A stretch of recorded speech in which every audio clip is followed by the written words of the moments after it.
2교시 이어서 가보도록 하겠습니다.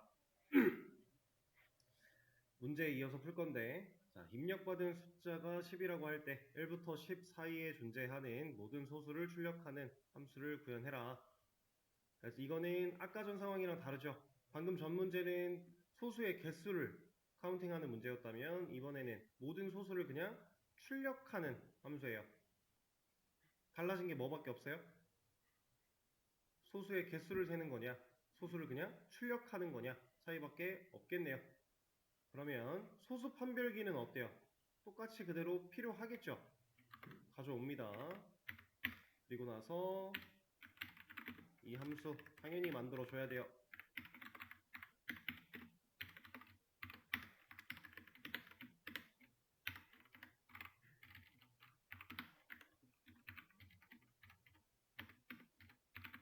자, 함수를 만들어냈는데 지금 이 함수 같은 경우는 리턴이 있어야 하나요? 얘는 리턴이 필요 없죠? 그냥 함수를 호출하는 것밖에 없어요. 리턴이 필요 없다라는 사실을 인지했다면 소수를 출력하는 행위가 함수 안에 그냥 들어있으면 되겠구나. 우리가 쉽게 판단할 수 있을 겁니다. 왜냐면 문제 자체가 출력을 해야 되는데 이 녀석을 가지고 뭔가 출력에 활용하겠다라고 해놓은 게 없으니까 굳이 리턴을 남겨서 얘를 출력하는 행위를 안 해도 된다. 그러니까 함수 안에 그냥 출력을 넣어버리자라고 하는 건데, 자, 얘도 방법은 똑같겠죠. 입력받은 숫자, 즉 매개 변수로 받아온 이 숫자에 따라서 소수인지 아닌지 그 사이 수들을 다 따져보고 소수가 맞다면 출력을 해라라고 하는 거니까, 자, 반복을 돌릴 겁니다.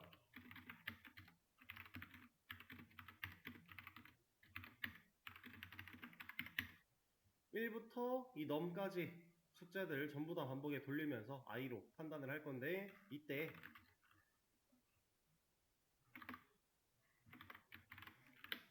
i를 소수 판별기에 넣어서 이 녀석이 true라면, 그러니까 소수가 맞다면 그때는 i를 출력하겠다.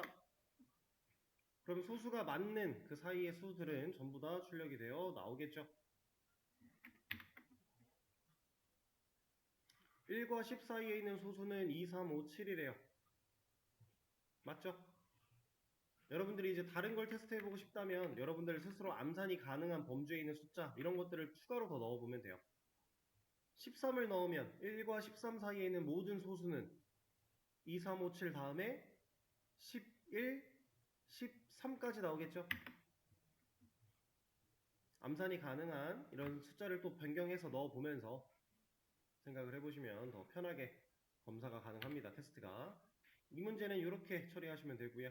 자, 이제 두 문제 남았는데 두 문제죠? 두 문제. 1부터 n 사이의 수 중에서 소수의 개수를 반환하는 함수를 구현해라.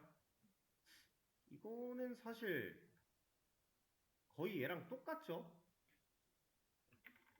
얘랑 거의 똑같은 거예요. 달라지는 거라고는 얘는 1000이라고 하는 값이 고정되어 있다면 이 녀석은 상황에 따라서 값을 바꿔서 줄 수 있다라고 하는 건데, 만들어 놓은 개념 자체는 이거랑 동일하죠. 어차피 우리가 인자로 매개변수로 받았던 거니까. 사실 이거 그냥 복사 붙여넣기 해도 문제는 처리가 그냥 됩니다. 해볼까요? 개수를 출력하는 것까지 다 동일하기 때문에 이렇게 넣어놓고 이 녀석이 가지고 있는 기능을 여기다가 옮기기만 하면 돼요. 이렇게.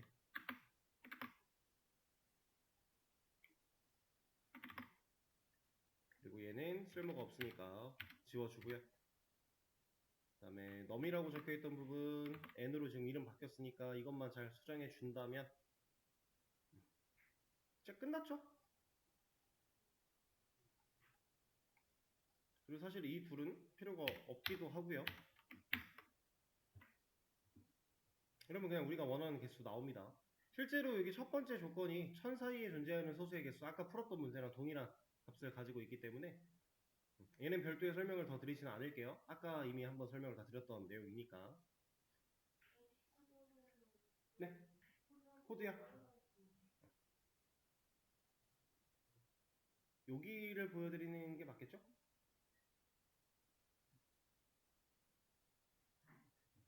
소수 판별기 만들어 놓고 그 판별기를 사용해서 개수 1씩 증가시켜서 최종적인 개수를 구해내는 이 로직. 자, 이번에는 1부터 n 사이의 수 중에서 소수의 합을 반환한다 라고 했는데 이것도 아까 우리 하지 않았나요?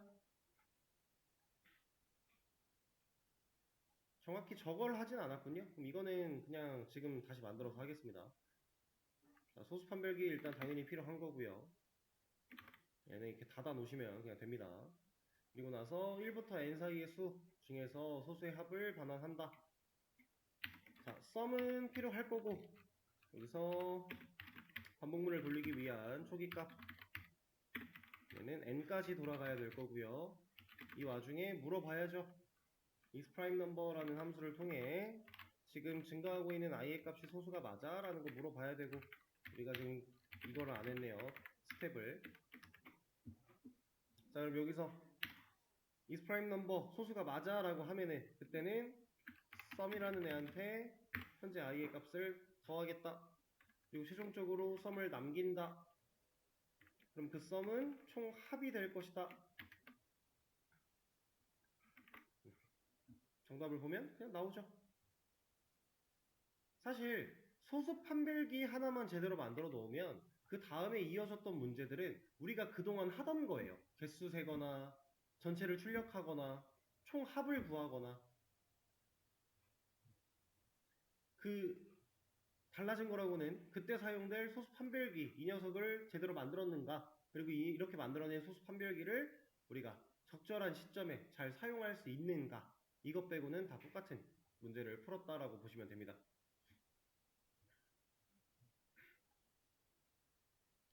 자, 일단 문제는 이렇게 마무리를 지을 거예요.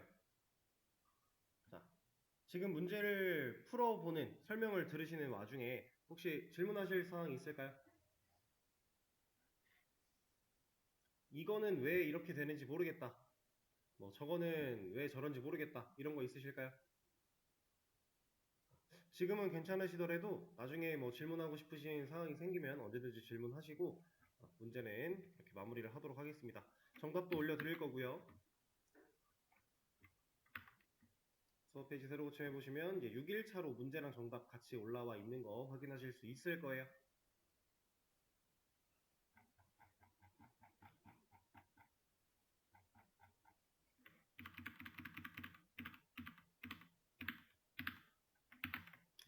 자, 그러면 이제 문제는 끝이 났는데 함수 기본적인 내용에 좀 더 나아가서 여러분들이 함수를 제대로 다룰 때 필요한 추가적인 사항들 몇 가지를 또 안내를 드려보도록 하겠습니다. 이것까지 전부 다 알고 전부 다 실제로 활용을 할 수 있어야 진짜로 함수를 잘 다룰 수 있게 돼요. 지금까지는 기본적인 사용법 정도였다라고 보시면 되고 자, 이걸 한번 해보죠. 제가 변수 이거부터 하죠. 변수를 설명드릴 때 추가적인 개념이 몇 개 더 있는데 이거는 나중에 여러분들이 이런 거 저런 거 배워야 이해할 수 있다. 그래서 지금은 거기까지는 말씀을 드리지 않는다 라고 한 적이 있는데 그 개념이 전역 변수라는 개념과 지역 변수라는 개념이에요. 자, 일단 전역 변수부터 따져볼 겁니다. 전역 변수 뭐 같아요? 변수는 변수인데 앞에 전역, 지역이라는 말이 붙었어요. 전역 변수는 말 그대로 전 지역에서 사용 가능한 변수를 의미합니다. 여기서 말하는 전 지역이라는 건 코드상의 범위를 의미하는 거예요.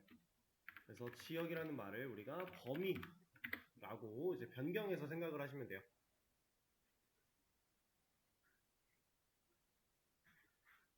그럼 지역 변수는 뭐겠어요? 지정된 범위에서 사용 가능한 변수를 의미하는 거예요. 그럼 둘 중에 누가 더 커요? 당연히 전역이 더 크겠죠. 실제로 전역이 더 큰 범위에서 여러 군데에서 사용을 할 수 있고요. 지역은 딱 지정돼 있어요. 범위가.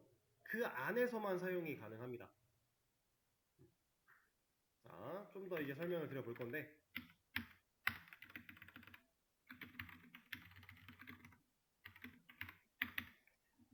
x는 10, 우리가 변수를 이런 식으로 만들어 왔었죠. 자, 이렇게 만들어진 변수는 당연히 프린트로 출력이 가능해요. 그죠? 이거는 의심할 여지가 없어요. 그러면 이건 어때요?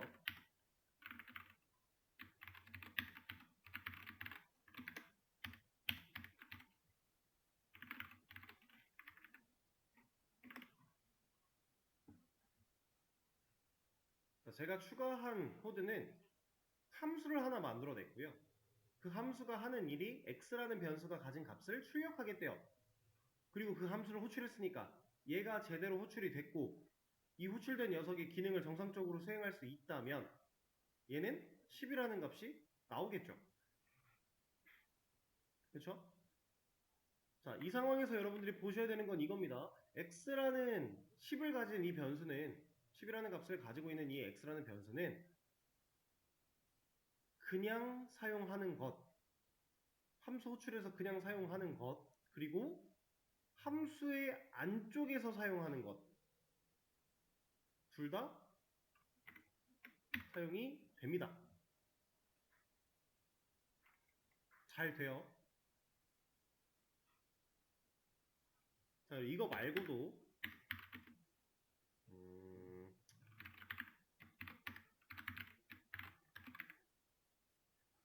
조건문의 안쪽에서 사용하는 것 역시 문제없이 가능하고요. 반복문의 안쪽에서 사용하는 것 역시 당연히 문제없이 가능할 거예요. 우린 그동안 그렇게 써왔고 i라는 변수 만들어서 반복문의 안쪽에서 썼으니까.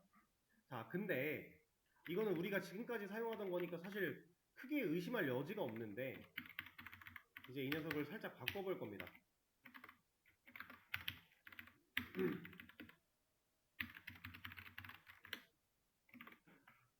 자, 이제는 x라는 이 변수를 어디서 만들었어요? 함수의 안쪽에서 만들었죠. 애초에 x라는 변수를 함수 바깥에서는 만든 적이 없어요. 그럼 이 상태에서 테스트를 호출하는 건 당연히 문제가 없을 겁니다. 그죠? 얘를 실행하고 x가 출력되어 나오는 건 문제가 당연히 없는데 여기다가 x를 출력하겠다라고 하면 이 녀석 함수 안에서 만들어진 이 x라는 변수를 함수 바깥에서 x를 직접 출력을 하겠다 라고 했더니 노란 줄이 생겼어요. 그리고 이 녀석을 실행을 해보면 아, 얘가 또 나오네.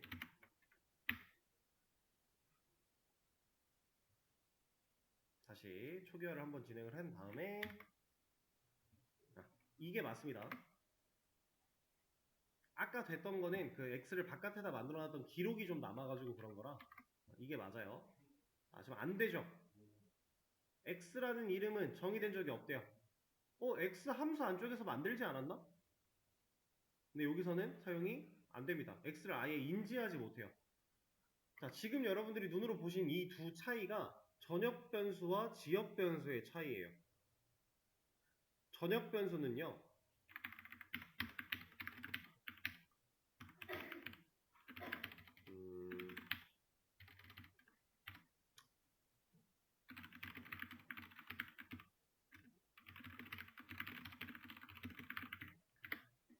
특정 코드 블럭이 아닌 곳에서 만들어진 변수다 라고 말을 할 수 있고요. 여기서 말하는 코드 블럭은 콜론이 찍히면서 콜론으로 종속시킨 영역이라고 보시면 돼요. 우리가 if나 while 이런 곳에서 문법을 사용한 뒤에 콜론을 찍고 그 콜론에 종속되는 코드들을 작성하죠. 그 콜론에 종속된 영역에다가 선언된 변수는 그 콜론 종속을 벗어남과 동시에 사용이 불가능해져요. 그게 지역 변수의 개념입니다. 근데 전역 변수는 이런 블럭에서 만들어지지 않은 둘이 이렇게 상반된 개념을 가지고 있어요.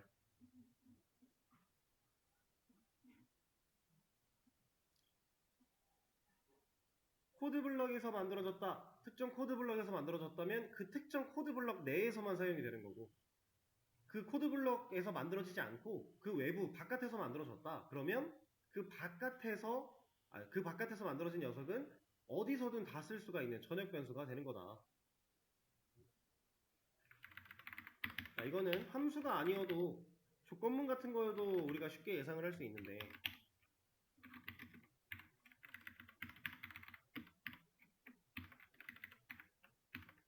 자, 이거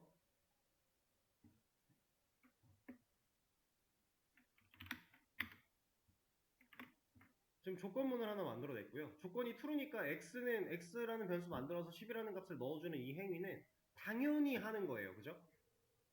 이렇게 했을 때 x가 출력이 되느냐? 아, 얘는 또 되네. 이게 안 되는 걸 보여드리고 싶은 건데, 그럼 이거 말고 반복문으로 보여드릴게요.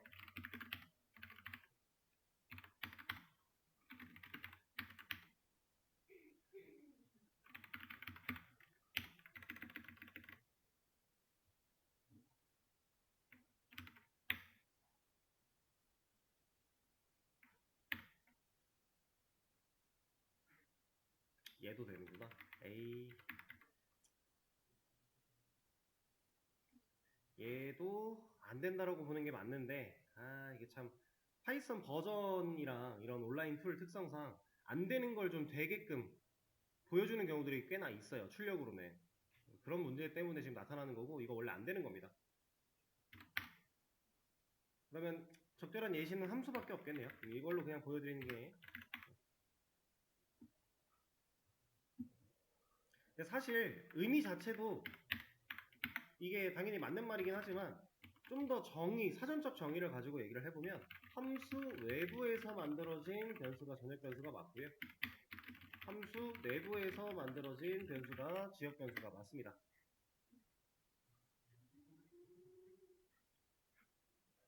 네, 잠깐 들어오셔도 됩니다. 네. 잠시만요, 여러분. 자, 다시 이어서 그러면 이제 이 녀석을 한번 여러분들한테 전역 변수, 지역 변수에 대해서 기본적인 내용을 알려드렸으니까 여러분들한테 좀 예상해 볼 수 있는 어떠한 상황을 좀 드려볼게요.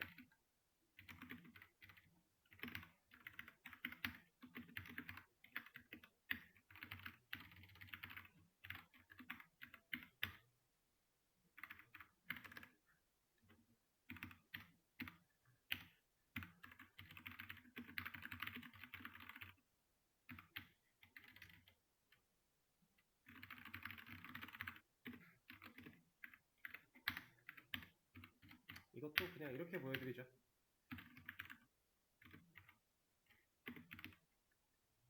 음,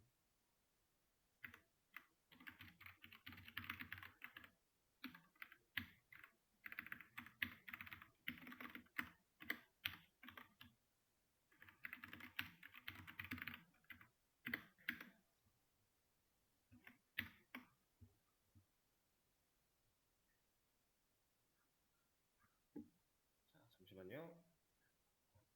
이걸 하나 빼먹었네. 이렇게 코드를 만들어 놨다고 했을 때 이 출력으로 뽑히는 x의 값, 그 다음 이 출력으로 뽑히는 x의 값, 이 둘을 한번 예상을 해보세요.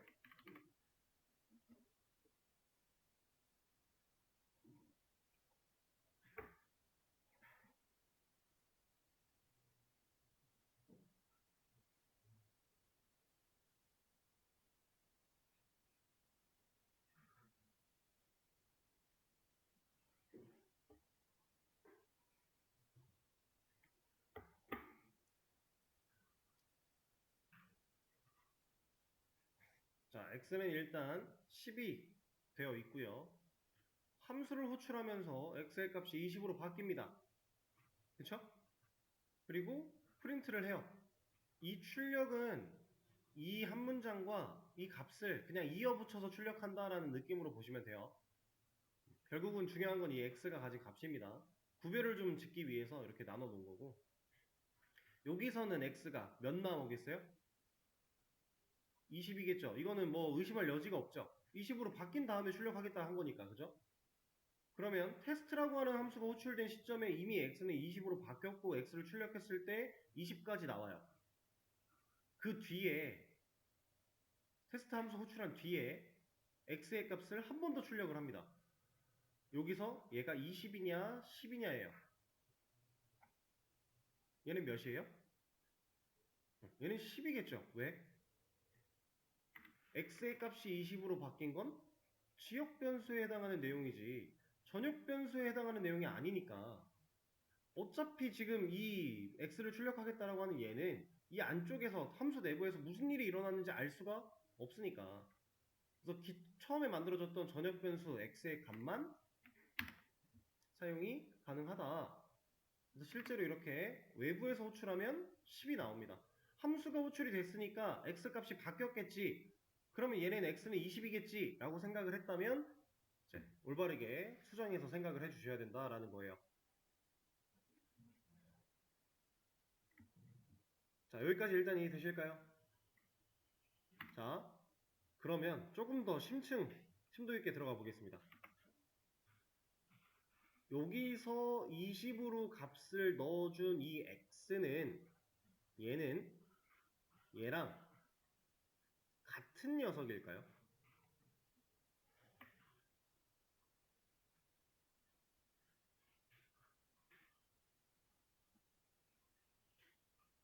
자, 이게 무슨 소리냐면 우리가 변수를 배울 때 되게 중요했던 개념 중에 하나가 변수는 하나의 공간이에요. 얘가 10이라는 값을 가지고 있었어요. 근데 함수가 실행되면서 이 x, 얘랑 정말 똑같은 이 공간 그 자체였다면 10을 없애고 20을 넣었으니까 얘가 20이 나와야 돼요. 근데 우리는 지금 그게 안 된다라는 사실을 봤죠. 그럼 얘네들은 같지 않다를 의미하는 겁니다. 얘네들은 서로 달라요. 진짜로 다른 녀석이에요. 근데 이거랑은 또 다른 얘기거든요. 얘네들은 같은 녀석일까요? 얘네들은 같은 녀석이에요. 얘네들은 정확하게 제할당의 의미를 가지고 있는 게 맞고요. x라는 변수가 한번 만들어졌고 그 변수 공간을 가져다가 값만 바꾸는 제할당이에요. 변수 자체가 두 개가 아니라 하나입니다. 얘는. 근데 이 상황에서는요. x라는 변수 자체가 두 개인 거예요. 하나가 아니에요.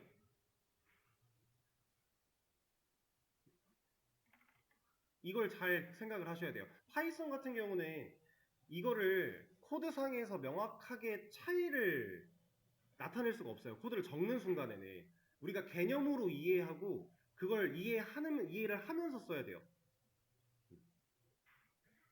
자, 근데 이거를 눈으로 보여지게끔 하는 얘가 진짜로 두 개다라고 보여지게끔 하는 행위가 하나 있는데 그거를 좀 보여드릴 겁니다. 자, 이 녀석은 현재 지금 두 개라 그랬고요. 얘네들은 절대로 하나가 아니라 다른 녀석이다 라고 했는데 얘를 같은 녀석으로 인지하게 할 수 있어요. 그 말인즉슨 뭐냐면 x는 10이라는 값을 가지고 있었는데 테스트라는 함수가 호출이 되면 진짜로 얘의 값을 20으로 바꾸는 작업을 할 수 있다는 거예요. 그게 또 가능합니다. 그때 어떻게 하냐? x라는 녀석한테 글로벌이라고 하는 글자를 붙여서 x라는 변수를 한 줄 적어주면 이제부터 이 테스트 함수 내부에서 사용되는 x는 전역 변수 x예요. 자, 그러면 이거 다시 한번 예상해 볼게요. 제가 지금 설명해 드렸으니까 여기서 나오는 x의 값 이건 당연히 20일 거예요. 근데 여기서 나오는 그 x의 값은 20이 맞을까? 이거 한번 다시 예상해 볼게요.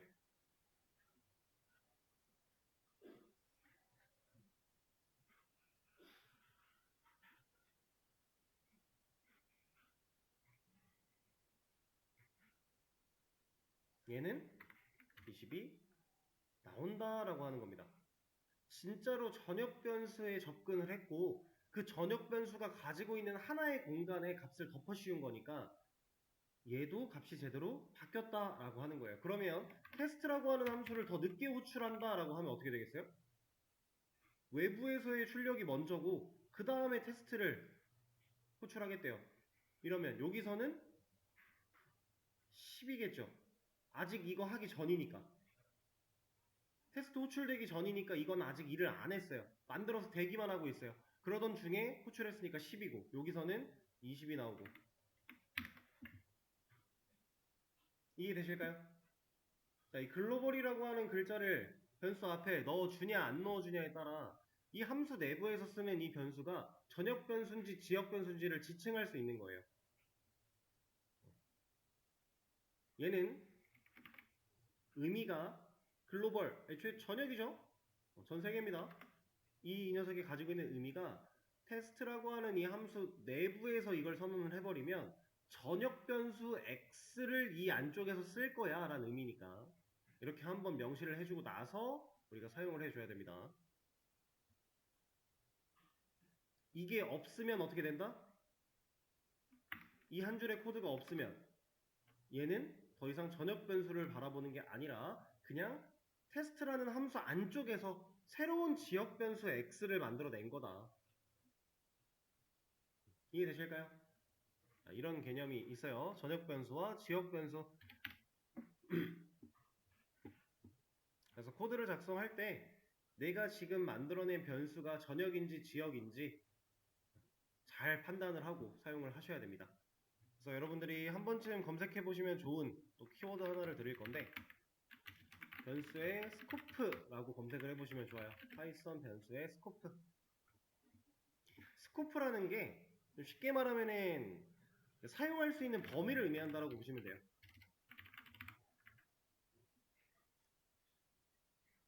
이걸 검색을 해보시면 전역 변수, 지역 변수 이런 내용들이 나오면서 얘기가 될 겁니다.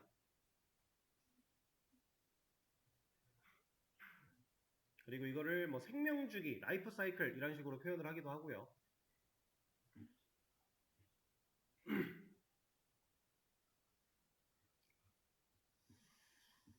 자, 일단 전역 변수, 지역 변수 얘기는 여기까지. 자, 그리고 이제 진짜 함수에 관련된 얘기를 몇 가지 더 해볼 건데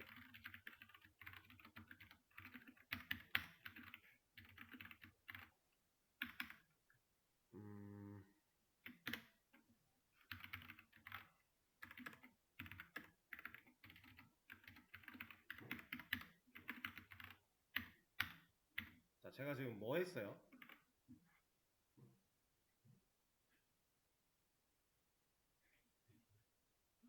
테스트라는 함수 만들었죠. 그리고 출력하겠대요. 출력 끝나면 뭐예요? 이거 뭡니까? 이거 함수 호출이죠. 테스트라는 함수를 만들었는데 그 테스트라는 함수 안쪽에서 테스트라는 함수를 호출하고 있어요. 이거 될까요?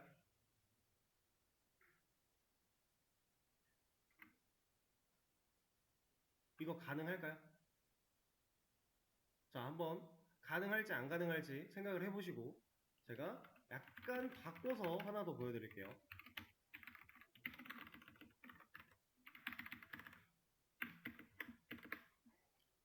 이건 될까요?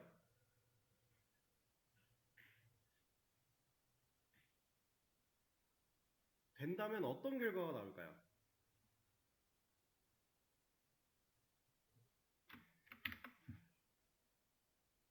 예상하신 결과 맞나요?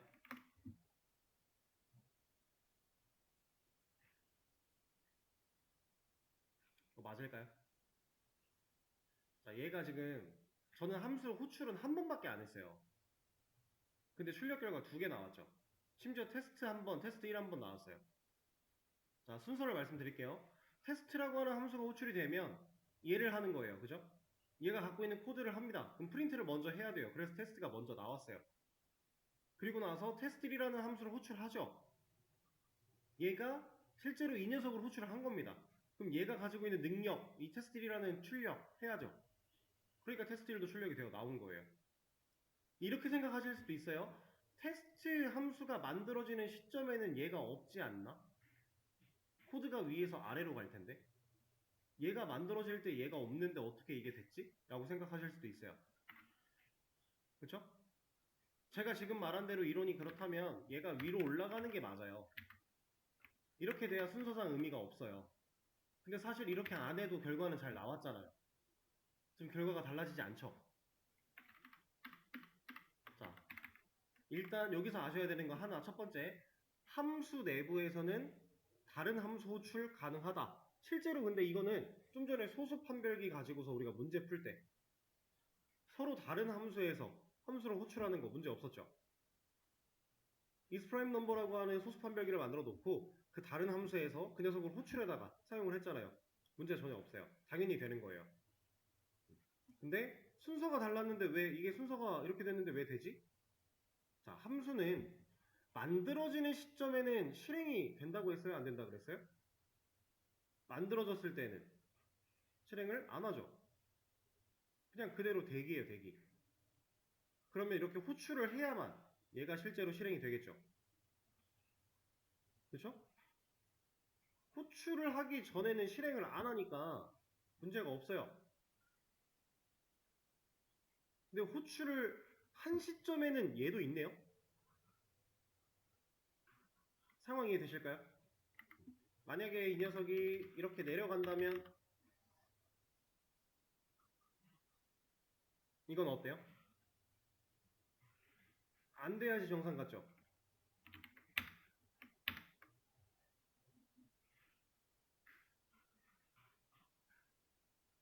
안 됩니다. 함수를 호출하는 시점에 그 함수가 없어요. 안 돼요, 그래서.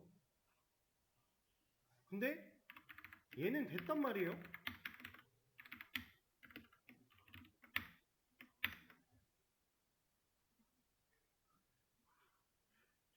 함수를 호출하는 시점에 있었으니까. 이 차이를 잘 아셔야 됩니다. 그래서 여러분들이 코드를 작성할 때 어떤 순서로 코드를 작성하느냐도 되게 중요한 거예요. 이해되실까요? 이런 게 또 하나가 있었고. 자, 그럼 다시, 네?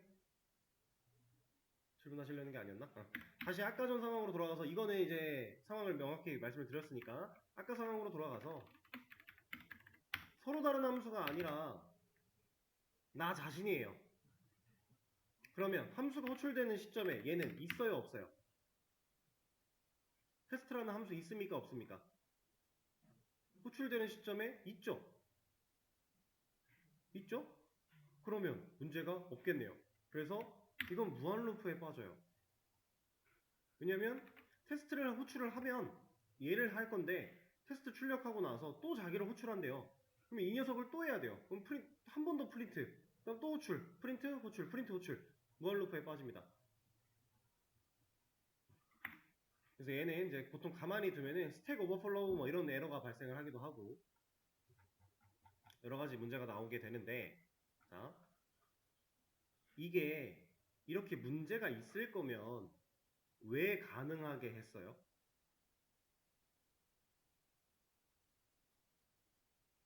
스스로 호출했을 때 얘가 가능하니까 생긴 문제잖아요. 가능하지 않았다면 애초에 이런 문제가 없었을 텐데. 그렇다라는 건 우리가 조금 다른 방면으로 생각을 했을 때, 아, 실제로 이렇게 써야 되는 상황이 있겠구나, 있어서 문법이 존재하겠구나 라고 생각을 하셔야 돼요. 지금 여러분들이 보시는 건 죄기함수 호출이라 그래서 스스로 자신을 불러낸다라고 하는 거예요. 가장 대표적으로 이 죄기함수를 써야 되는 시점이 언제냐면 팩토리얼입니다. 죄기함수의 예시를 들겠다라고 하면은 가장 많이 나오는 게 팩토리얼이에요. 팩토리얼이 뭐예요? 4 팩토리얼 하면 뭡니까? 4 곱하기 3 곱하기 2 곱하기 1 하는 거죠. 이거를 죄기함수 가지고 보통 많이 해요. 어떤 식으로 처리를 하냐면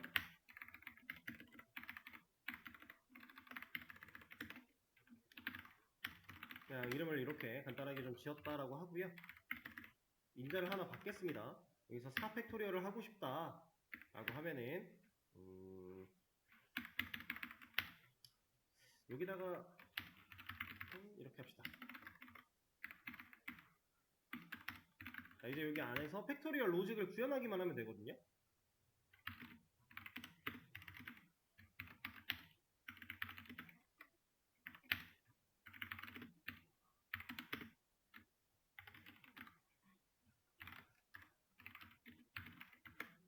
이렇게 하는 거예요.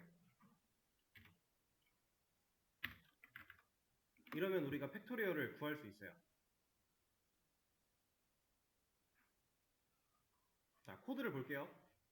1이면 더 이상 뭐 1씩 빼면서 곱할 게 없으니까 그냥 1 리턴하면 끝나요. 경우에서 하나 배제.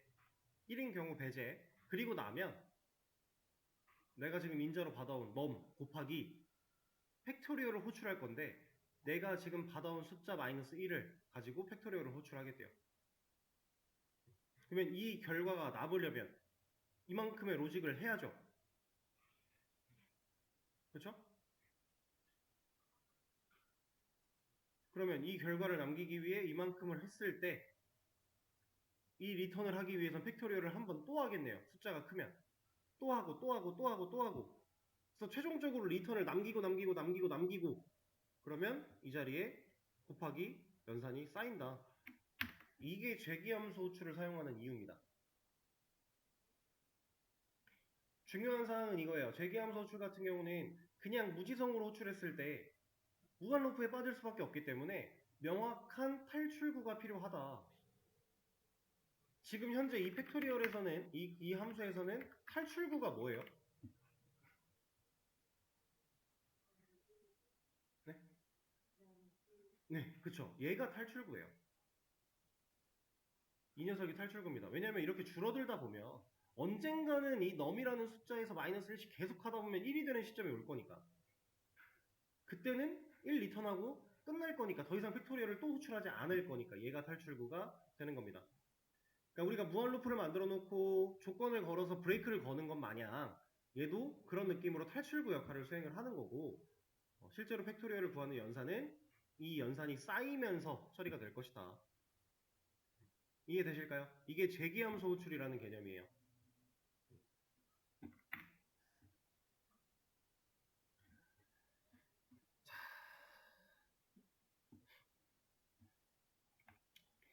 그리고 함수에 대해서 또 한 가지. 이거는 여러분들이 아직은 실제로 활용을 많이 안 하실 텐데 이런 것도 가능하다라는 거를 그냥 보여드리기 위해서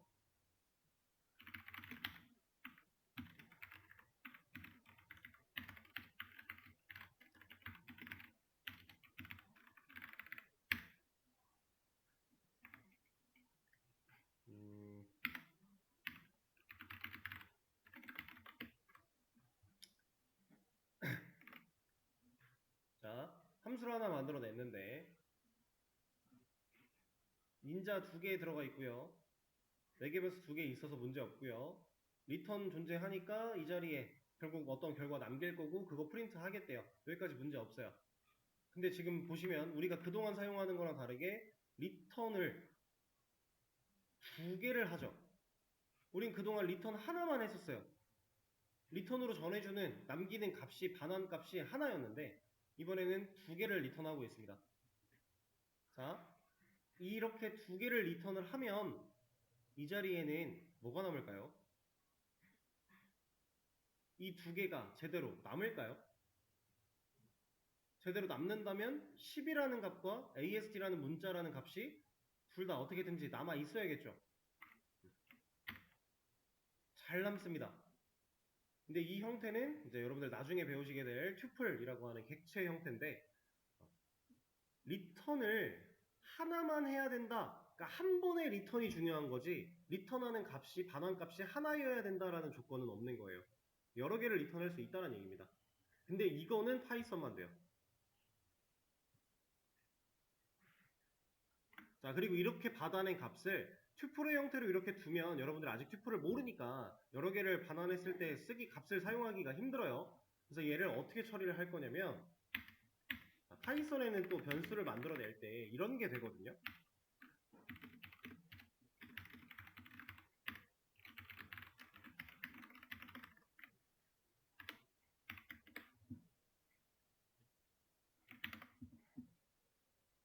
자, 지금 코드 보시면 제가 x, y라고 했고요. 개인면선자가 나온 다음에 10, 20을 줬더니 x, y 찍으니까 값 어떻게 나왔어요? 10, 20 잘 나왔어요. 파이썬은 변수를 한 번에 여러 개 만드는 게 가능하고요. 그렇게 여러 개 만든 변수한테 여러 개의 값을 넣는 걸 한 줄로 만들 수 있어요. 이게 사실 이거랑 똑같은 거거든요. 근데 파이썬은 이걸 압축해서 한 줄로도 사용을 할 수가 있습니다.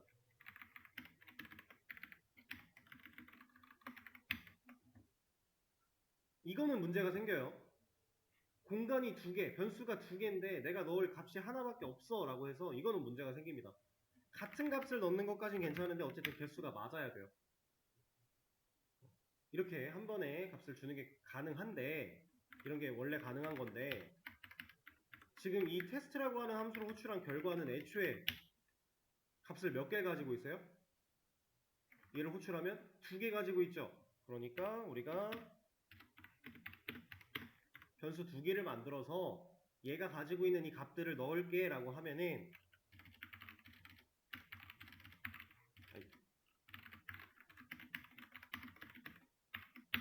값이 하나씩 나눠 들어가게 돼요. 이것도 파이썬만 되는 거예요.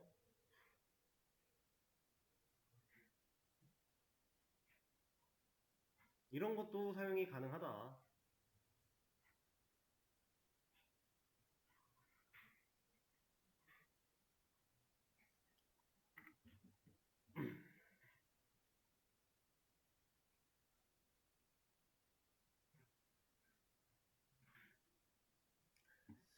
자, 그리고 함수 쪽에서는 거의 사실상 마지막이라고 보시면 될 것 같은데, 람다 함수라고 하는 거를 볼 거거든요. 람다. 이 람다는요, 이렇게 생긴 애인데, 얘는 그냥 함수를 만들어내는 문법 중에 하나예요. 일종입니다. 함수의 일종. 근데 익명 함수예요. 익명이라는 게 뭡니까? 익명은 이름이 없는 거죠. 누군지 모르게 하는 거예요. 그죠? 우리가 그동안 함수를 만들 때는 def를 사용해서 이름을 짓죠. 함수, 펑션이라고 하는 이름을 지어야 돼요. 그죠? 함수명, 내가 사용하고자 하는 함수 이름을 지어야, 그래야 우리가 이 녀석을 호출할 수 있었으니까. 이게 항상 기본적인 사용법이었는데, 람다 함수는 익명 함수래요. 이름을 짓지 않아요. 얘는 실제로 어떻게 사용을 하느냐, 예를 들어 덧셈의 함수를 만들 거다라고 하면은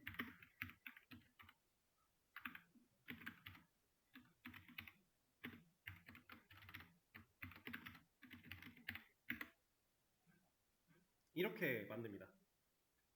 그러면 이렇게 했을 때 실제로 3과 5의 합인 8이 나와요. 얘는 문법이 이게 전부예요. 자, 여기서 그럼 우리가 알아야 되는 거, 자, 람다는 def로 만드는 함수랑 뭐가 다르겠어요?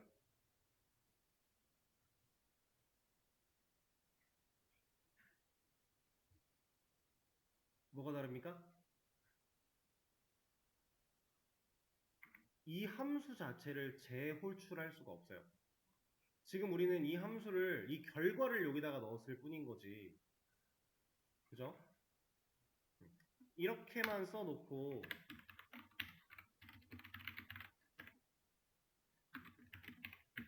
실행하겠다라고 한 코드가 이거였다면, 결과가 안 나오네.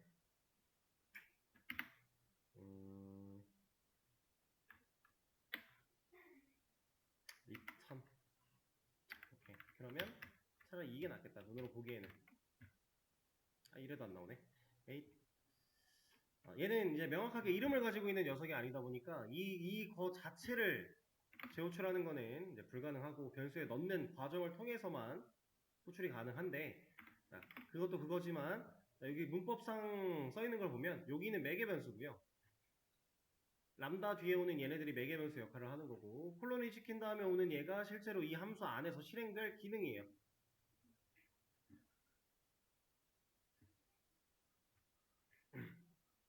그래서 얘는 함수 자체를 되게 간단하게 한 줄로 작성을 할 수 있고, 정말 심플한 기능을 가진 함수를 단발적으로 사용할 때, 그때 사용할 수 있는 문법 중에 하나입니다. 근데 이 람다는 안 써도 돼요. 간단한 함수를 만들고 한 줄로 작성하는 이점을 가지고는 있지만 이거 몰라도 그냥 def 가지고 해도 돼요. 전혀 문제될 거 없어요. 실제로 취향이 좀 있어서 쓰는 사람은 쓰지만 안 쓰는 사람은 잘 안 써요. 그래도 이런 개념이 있다라는 사실은 또 알려드려야 여러분들이 나중에 혹시라도 이런 형태를 보면 알 수가 있으니까 말씀을 좀 드린 거고. 만약에 질문은 아까 애들은 람다 xy t 있었잖아요. 네. 그러면 저 애들을 실행하면 그건 계속 나오는 거예요. 아, 그렇죠. 애드는 여러 번 실행할 수가 있죠.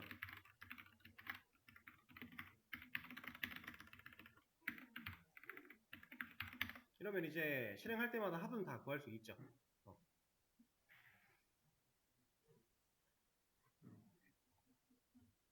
자, 이런 개념이 이제 람다 함수였고, 이거는 그냥 이해가, 마지막에 지금부터 말씀드린 이거는 이해가 안 돼도 괜찮아요. 그냥 알고만 계시면 되고, 이제 여러분들이 앞으로 배울 객체라는 개념, 이제 내일부터 객체 중에서 첫 번째 개념인 리스트라고 하는 녀석을 좀 공부해 볼 건데, 아까 김재님 내일 그 상황 말씀하셨잖아요. 그래서 리스트라고, 파이썬 리스트라고 하는 녀석을 좀 검색해 보시면 돼요. 내일부터는 이런 개념을 배울 거예요. 이거 객체 중에 일부고요. 그러니까 이런 녀석을 배우게 되면, 이제 우리가 객체라는 걸 이해하게 되면, 그때는 지금 설명드리는 내용을 조금 더 짜집기가 가능해질 겁니다. 지금 말씀드린 건 뭐냐? 함수라고 하는 이 녀석은 결국은 객체입니다. 객체. 자, 아까 전에 람다 함수 보셨던 것처럼